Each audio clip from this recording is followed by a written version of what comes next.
സങ്കീർത്തനങ്ങൾ 52. അക്രമിയുടെ അവസാനം.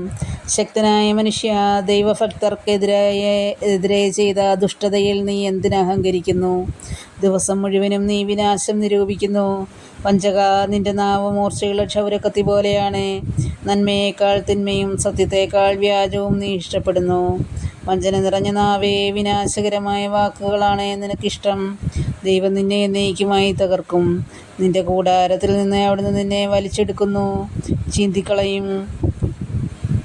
ജീവിക്കുന്നവരുടെ നാട്ടിൽ നിന്ന് നിന്നെ അവിടുന്ന് വേരോടെ പിഴുതുകളയും. നീതിമാന്മാർ അത് കണ്ട് ഭയപ്പെടും. അവനെ പരിഹസിച്ച് അവർ പറയും, ഇതാ ദൈവത്തിൽ ശരണം വയ്ക്കാത്ത മനുഷ്യൻ, സ്വന്തം സമ്പദ് സമൃദ്ധിയിൽ വിശ്വാസമർപ്പിച്ചവൻ. അക്രമത്തിൽ അഭയം തേടിയവൻ. ദൈവത്തിൻ്റെ ഭവനത്തിൽ തഴച്ചു വളരുന്ന ഒലിവുമരം പോലെയാണ് ഞാൻ. ദൈവത്തിൻ്റെ കാരുണ്യത്തിൽ ഞാൻ എന്നേക്കും ആശ്രയിക്കുന്നു. അങ്ങ് നൽകിയ അനുഗ്രഹങ്ങളെ പ്രതി ഞാൻ എന്നേക്കും അവിടുത്തോട് നന്ദി പറയും. അങ്ങയുടെ ഭക്തരുടെ മുമ്പിൽ ഞാൻ അങ്ങയുടെ നാമം പ്രകീർത്തിക്കും, എന്തെന്നാൽ അത് ശ്രേഷ്ഠമാണ്.